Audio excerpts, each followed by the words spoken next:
நேயர்கள் அனைவருக்கும் அன்பு வணக்கங்கள். இன்று நம்மோடு நேர்காணலில் இணைந்திருக்கக்கூடிய சிறப்பு விருந்தினர் அரசியல் விமர்சகர் திருமிகு ராஜகம்பீரன் அவர்கள். வணக்கம் சார். வணக்கம். தமிழக வெற்றி கழகத்தினுடைய தலைவர் விஜய் அவர்கள் அவருடைய மாநாடு அப்படிங்கிறது அக்டோபர் 27 தள்ளி போயிருக்குது. விக்கிரவாண்டியில நடக்க போகுது அப்படின்னு அபிஷியலா ஒரு அறிக்கையை வெளியிட்டு இருக்கிறாரு. இது எப்படி பாக்குறீங்க? விஜய் அவர்கள் ஏற்கனவே மாநாட்டு தேதியை எல்லாம் அறிவித்து வேலை செய்தார்கள். ஆனால் அரசு தரப்பிலே இருந்து காவல்துறையினுடைய தரப்பிலே இருந்து வழக்கமாக கேட்கக்கூடிய அந்த டேர்ம்ஸ் அண்ட் கண்டிஷன்ஸ் நிபந்தனைகளை கேட்கும்போது எவ்வளவு பேர் கூடுவார்கள், எப்படி போக்குவரத்து நெரிசல் இல்லாமல் எப்படி நடத்துவது, அந்த மாநாட்டிற்கு வரக்கூடிய குழந்தைகளோ பெண்களோ வருகிற போது அவர்களுக்கான பாதுகாப்பு நடவடிக்கை என்ன, அடிப்படை தேவைகளை எப்படி நிறைவேற்றுவது, அது குடிநீராக இருக்கலாம், பாத்ரூம் வசதிகளாக இருக்கலாம், அதுபோல திடீரென்று ரசிகர்களுடைய பெரு கூச்சலுக்கு மத்தியில் ஏதாவது நெரிசல் ஏற்பட்டால் அதை எப்படி சமாளிப்பது என்பது போன்ற வழக்கமான ஃபார்மாலிட்டிஸை அவங்க கேட்டாங்க. அவர்கள் ஏற்கனவே மாநாடு நடத்தியெல்லாம் பழக்கப்படாதவர்கள், அரசியல் ரீதியாக அனுபவப்படாதவர்கள் என்கிற காரணத்தினால அவர்கள் நம்மை குறிவைத்து தான் ஏதோ கேட்கிறார்களோ, திமுக நம்மளுடைய வளர்ச்சியை தடுப்பதற்காக தான் அதை கேட்குறாங்களோ அப்படின்னு கேட்குறாங்க. அப்படி அல்லது நாளைக்கு ஒருவேளை நெரிசலில் ஏதாவது ஒரு விபரீதம் நடந்துவிட்டால் அதற்கும் அரசின் மீது தான் குற்றச்சாட்டு வரும். நமக்கு தெரியும், பல மாநாடுகளில் இப்போ உதாரணத்துக்கு ஏஆர் ரஹ்மான் ஒரு இசை நிகழ்ச்சியை நடத்தினார். கட்டுக்கடங்காத கூட்டம், போலி டிக்கெட்டை உள்ள போட்டு சங்கிகள் உள்ள ஆளை அனுப்பி கடுமையான நெரிசலை உருவாக்கி, போக்குவரத்து நெரிசலை உருவாக்கி, பெண்களை எல்லாம் பாலியல் ரீதியான சீண்டல்களுக்கு ஆளாக்கி அந்த மக்களை வெறுக்கக்கூடிய அளவிற்கு மோசமாக நடத்தப்பட்ட ஒரு சூழ்நிலை ரஹ்மான் அவர்கள் வருத்தம் தெரிவித்தார். உண்மையாகவே டிக்கெட் எடுத்தவனை உள்ள விடாம போலி டிக்கெட்ல இருக்கிறவங்கலாம் உள்ள போயிட்டாங்க. அதே மாதிரி நீங்க பாத்தீங்கன்னா வடநாட்டில் போலிச்சாமியார்னு ஒரு போலிச்சாமியார் அவர் காலடியை தொட்டு வணங்கினால் அந்த அவர் காலடிப்பட்ட மண்ணை எடுத்தால் அவர் ஏதோ ஒரு பெரிய சொர்க்கமே கிடைக்க போகிறது என்று நினைத்து அவர் காலடி மண்ணை எடுக்க போனவர்கள் எல்லாம் அவர் காலடியிலேயே மண்ணோடு மண்ணாக மரணித்த துயரத்தை நாம் பார்த்தோம். அப்ப மக்கள் கூடுகிற இடங்களிலே ஏற்படக்கூடிய நெரிசல், அதில் ஏற்படக்கூடிய சிக்கல், இதற்கு காவல்துறை பொறுப்பேற்க வேண்டும் என்கிற அடிப்படையிலே கேட்ட நிபந்தனைகள்ல அவங்க கொஞ்சம் டைம் எடுத்துக்கிட்டு அதற்கான நிபந்தனைகளை எல்லாம் பொழுது ஒப்புக்கொண்டு விட்டார்கள். ஆனாலும் அந்த மாநாட்டு பந்தல் மற்ற ஏற்பாடுகள் அதெல்லாம் விமர்சையாக செய்வதற்கு இன்னும் 1 மாத காலத்தை எடுத்துக்கொள்ளலாமே என்கிற அடிப்படையில் விஜய் மாநாடு மீண்டும் ஒரு தேதி அறிவிக்கப்பட்டிருக்கிறது. தமிழ்நாட்டு அரசியலை பொறுத்தவரையில் திமுக வலிமையான கட்டமைப்போடு இருக்கிறது. அது வெற்றி பாதையிலே பயணிக்கிறது. கடந்த நாடாளுமன்ற தேர்தலிலும் 40க்கு 40 என்கிற இடத்தை பெற்றிருக்கிறது. தமிழக அரசியல் சூழ்நிலையிலே திமுக அல்லாத கட்சிகள் எல்லாம் திமுக எதிர்ப்பை வலியுறுத்தினாலும் திமுகவுக்கு நிகரான வலிமை பெறல. அதிமுக ஏற்கனவே ஒரு நிகரான வலிமை பெற்ற கட்சி, அது சற்று பின்தங்கி போய்விட்டது. அப்ப அந்த இடத்தை கைப்பற்றுவதற்கு புதிய வாக்காளர்கள், நியூ ஜெனரேஷன், புதிய முதல் முறையாக ஓட்டு போட வர்ற அந்த 2K கிட்ஸ், அது மாதிரி இளம் தலைமுறை வாக்காளர்களை குறிவைத்து விஜய் ஒரு அரசியல் கட்சியை அவர் தொடங்குகிறார். அந்த அரசியல் கட்சியினுடைய பயணம் என்னவாக இருக்கும் என்பதை அவர் பகிரங்கமாக பிரகடனப்படுத்தவில்லை என்றாலும் அதற்கான அறிகுறிகள் தென்பட தொடங்கிவிட்டது என்று பார்க்கலாம். அரசியல் ரீதியாக அவர் எதை நோக்கி பயணிக்கிறார், என்ன அறிகுறிகள் தென்படுகிறது நினைக்கிறீங்க? அவர் அரசியல் களத்திற்கு வருவதற்கு முன்பே நீட் தேர்வினால மரணம் அடைந்த அனிதாவினுடைய வீட்டுக்கு அவர் சென்றார். தூத்துக்குடி துப்பாக்கிச்சூடு சம்பவத்திலே பாதிக்கப்பட்டவர்களை போய் அவர் பார்க்கிறார். அப்புறம் மாணவ மாணவியர்களுக்கு பரிசீலிக்கக்கூடிய விழா நடக்கிற போது அந்த இடத்திலே அவர் என்ன சொல்றாருன்னா, கல்வி மாநில பட்டியலிலே இருந்த போது இந்த மாதிரி பிரச்சனைகள் இல்லை. நீட் தேர்வு இருப்பதற்கு காரணமே கல்வி மாநில பட்டியலில் இருப்பதற்கு பதிலாக பொது பட்டியலிலே மாற்றப்பட்டதான், மத்திய அரசாங்கம் அதிகாரத்தை குவித்துக் கொண்டிருப்பதுதான் காரணம் என்கிற கருத்தை அவர் சொன்னார்.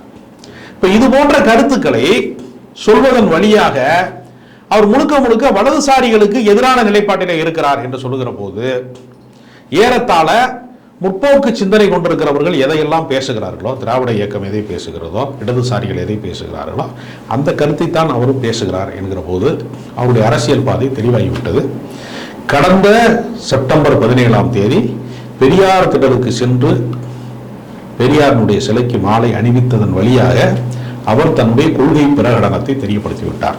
அதே போல அவருடைய பாடல் வெளியீட்டு விழா நடந்த போது, அதாவது இசை அவருடைய கொள்கை பாடல்களுக்கான ஒரு வெளியீட்டு விழா நடந்த போது பேரறிஞர் அண்ணா படத்தையும் எம்ஜிஆர் அவர்கள் படத்தையும் அவர் அந்த கொடியில காட்டியிருக்கிறார்.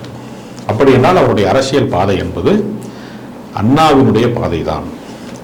எப்படி எம்ஜிஆர் அவர்கள் திராவிட இயக்க கொள்கைகளை அப்படியே வைத்துக் கொண்டு கலைஞரின் தலைமையை மட்டும் மறுத்துவிட்டு திமுகவுக்கு எதிர் அரசியல் செய்தாரா, அதே போலதான் எம்ஜிஆரினுடைய அரசியல் பாதையிலே பயணிப்பதற்கு விஜய் தயாராகிவிட்டார் என்பது இதில் வெளிச்சமாக இருக்கிறது. விஜய் திமுக சாயல்ல தான் அரசியல் பண்றாரு அப்படிங்கிற மாதிரி பாஜகவினர் கருத்து தெரிவிக்கிறாங்க. அதை எப்படி பாக்குறீங்க? தமிழ்நாட்டு அரசியல்ல திராவிட இயக்கத்தை அடியொட்டி நடந்த அரசியல் எல்லாம் வெற்றி பெற்று விட்டது. திராவிடத்தை வீழ்த்துவோம் என்று சொன்ன சீமான் திராவிடத்தை வீழ்த்த முடியவில்லை, அவர் தான் வீழ்ந்துட்டாரு. சீமான் அவர்கள் என்ன சொன்னார்னா, அவருடைய தொடக்கம் எங்கே தொடங்கியது என்றால் முழுக்க முழுக்க பெரியார் கருத்துக்களை பேசுகிற மேடைகளிலே தான் அவருடைய அரசியல் பயணம் தொடங்கியது. அவர் ஒரு வெற்றி பெற்ற திரைப்பட இயக்குனர் கூட கிடையாது. அவர் எடுத்த படத்துல ஒரே ஒரு தம்பி என்கிற படம் மட்டும்தான் ஒரு குறைந்தபட்ச கவனம் பெற்ற படம். அவர் ஒரு வெற்றி பெற்ற திரைப்பட இயக்குனர் கூட கிடையாது. அப்ப அவரை திராவிடர் கழக மேடைகளிலே, பெரியார் திக மேடைகளிலே ஏற்கனவே கொளத்தூர் மணி, கோவை ராமகிருஷ்ணன், பாவலர் அறிவுமதி போன்றவர்கள் எல்லாம் மேடை ஏற்றி நல்லா பேசுறாரு தம்பி என்றெல்லாம் அவரை அடையாளப்படுத்தியதன் வழியாக ஒரு 10-16 ஆண்டுகள்ல திராவிட இயக்க அரசியலில் அடையாளம் பெற்றுக்கொண்டு தான் ஒரு கட்சியை ஆரம்பித்து தலைவரானதற்கு பின்னால் திராவிடத்தை வீழ்த்துவோம்னு சொன்னார். அதனாலதான் சீமான் அவர்கள் எப்படிப்பட்டவர்னா, மரத்திலிருந்து தயாரிக்கப்பட்ட கோடாரி காம்பு மரத்தையே வெட்டுவதை போல திராவிடத்திலே இருந்து தன்னை வளர்த்து கொண்டு திராவிடத்தை வீழ்த்துவோம் என்று சொன்னார். 14 ஆண்டு காலம், ராமாயண பாஷையில சொன்னா வனவாசம். 14 ஆண்டு காலத்துல அவருடைய அரசியல் கட்சியில யாருமே சட்டமன்ற உறுப்பினர் ஆகல. ஏன் கட்சி தலைவராக இருக்கிற அவரே ஆகல, நாடாளுமன்ற உறுப்பினர் ஆகல, நகராட்சி தலைவர்கள் இல்ல, கவுன்சிலர்கள் இல்ல, பஞ்சாயத்து போர்டு தலைவர்கள் கூட வந்தாங்களான்னு தெரியல. வார்டு மெம்பருக்கு வக்கில்லாத கட்சியை தான் நடத்திட்டு இருக்காங்க. திராவிடத்தை வீழ்த்துவோம் என்று சொல்லுகிறவங்களுடைய அரசியல் பாதை என்னவா இருக்கும்னு சீமான் மட்டுமல்ல, மிகப்பெரிய சவுடாலை உலகத்துக்கே அதிகமா பேசின அண்ணாமலை, அண்ணாவின் அரசியலை விட பெரிய தாக்கத்தை அண்ணாமலை உருவாக்கி விட்டார் என்றெல்லாம் விதவிதமா டொபாக்கோ ஐட்டங்களை அள்ளி விட்டாங்க. 25 சீட்டு வந்துருவாரு, 35 சீட்டு வந்துருவாரு, இனிமே அவர் தான் எல்லாம் என்றெல்லாம் பல வகையான புது புது கரடிகளை எல்லாம் விட்டு பார்த்தாங்க. கடைசியில் அண்ணாமலையே ஜெயிக்கல, அரசியல் தெரியலைங்கிறத ஒப்புக்கொண்டு இன்றைக்கு லண்டனுக்கு போய் அரசியல் படிக்க போறேன் என்று போயிருக்கிறார். இந்த லட்சணத்திலே தான் திராவிடத்தை வீழ்த்துவோம் என்று சொல்லுகிறவர்கள் எல்லாம் தாங்கள் வீழ்ந்து போனார்களே தவிர யாரும் அரசியல்ல வெற்றி பெறல. ஆனா விஜய் வெற்றி பெறணும்னு விரும்புறாரு, பேரே வெற்றி கழகம் வச்சுட்டாரு. சில பேர் கேட்கிறான், அந்த கட்சி பேரில் திராவிடம் இல்லையே, கழகம்னு வச்ச பின்னாடி என்ன திராவிடம்? அந்த திராவிட இயக்க சிந்தனை. அதனால விஜய் அவர்களுடைய பாதை திராவிட இயக்கத்தினுடைய பாதை தான். அது வழக்கம் போல பாஜகவிற்கு தாங்க முடியல. பாஜக இன்னும் பல நூற்றாண்டுகள் ஆனாலும் தமிழ்நாட்டில் அது புல்லு கூட முளைக்காது, அப்படி ஒரு கட்சி அது இருக்கு. காரணம், தமிழ்நாட்டு மக்கள் ஒரு நாளும் மதவெறியை அனுமதிக்க மாட்டார்கள். சமூக நல்லிணக்கத்தை சீர்குலைக்கக்கூடிய தீய சக்திகளை அவர்கள் ஒரு நாளும் ஒப்புக்கொள்ள மாட்டார்கள். அதனால பாஜக எப்பொழுதுமே தமிழ்நாட்டில் ஒரு தனிமைப்படுத்தப்பட்ட ஒரு கொரோனா கிருமி மாதிரி தான் இருக்கும். அப்போவே அது ஒரு நாளும் தமிழகத்தை ஆட்சி செய்ய முடியாது. அதனால சரியான பாதையிலே விஜய் பயணிக்கிறார் என்பதற்கான அடையாளமாகத்தான் அவரின் பெரியார் திடல் வருகையை நான் பார்க்கிறேன். ராகுல் காந்தி சொல்லிதான் தமிழக வெற்றி கழகத்தை தொடங்கினதான் விஜயதாரணி சொல்றாங்க. அதை எப்படி பாக்குறீங்க? விஜயதாரணி ஏற்கனவே கடுமையான விரக்தியில் இருக்கிறாங்க. 6 மாத காலமாச்சு கட்சிக்கு சட்டமன்ற உறுப்பினர் பதவியை கூட ராஜினாமா செஞ்சுட்டு வந்தேன், என்னை கொண்டு நடு தெருவில் விட்டுட்டு போயிட்டாங்க, தேரை இழுத்து தெருவில் விட்டுட்டு போனது மாதிரி விட்டுட்டு போயிட்டாங்கிற மன உளைச்சல் அதிகமானதுனால ஒரு சிறிய மன பதட்டத்தில், மன கலக்கத்தில் என்ன பேசுறோம் தெரியாம அப்பப்போ உளறிக்கிட்டு இருக்காப்புல விஜயதாரணி. ராகுல் காந்திக்கு என்ன அவசியம் இருக்கிறது? விஜய கட்சி ஆரம்பிக்க சொல்ல வேண்டிய அவசியம் என்ன இருக்கிறது? இன்னும் சம்மந்தமே இல்லாத ஒரு விஷயம். ராகுல் காந்தி காங்கிரஸ் கட்சியினுடைய ஒரு தலைவர். அவர் ஏற்கனவே அவரோட காங்கிரஸ் கட்சி இந்த தமிழ்நாட்டில் இருக்கு, மாநில கட்சியா இருக்கு, ஒரு தேசிய கட்சி இங்கு இந்த மாநிலத்திலையும் இருக்கு, தமிழ்நாட்டிலையும் இருக்கு. அவர் கட்சி வளர்ச்சியை பத்தி அவர் சிந்திப்பாரா? இருக்கிற நடிகைகள்லாம் நீ போய் கட்சி ஆரம்பி, நீ போய் ஆரம்பி அப்படி சொல்லுவாங்களா? அப்படி யாரையும் யாரும் சொல்ல மாட்டாங்க. இதெல்லாம் ஒரு கற்பனையான ஒரு பேச்சு.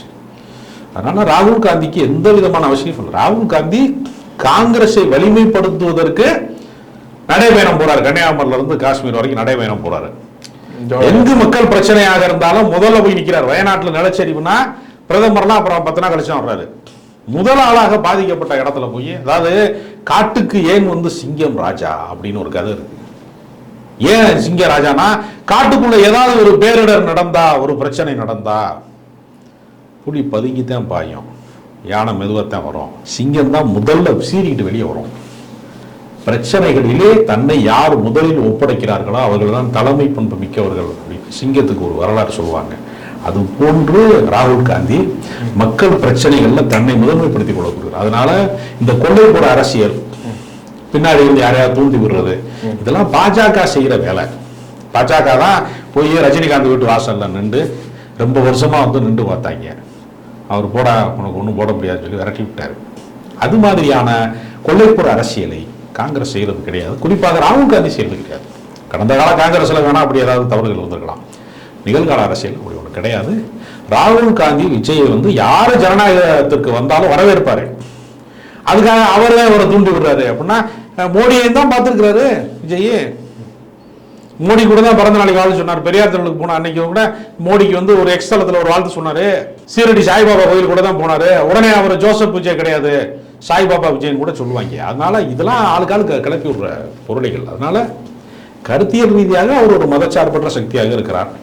ஏற்கனவே மதச்சார்பற்ற சக்தியாக காங்கிரஸ் கட்சி தான் அதற்கான அடையாளமாக இருக்கிறது. அதனால ரெண்டையும் கோர்த்து விட்டு வேடிக்கை பார்க்கலாங்கிறது விஜயதாரணி விருப்பம். விஜயதாரணி தனக்கான பதவி வழங்கப்படுவதை விடவும் இது மாதிரியான கதைகளை சொல்வதில் ரொம்ப ஆர்வம் காட்டுறாங்க.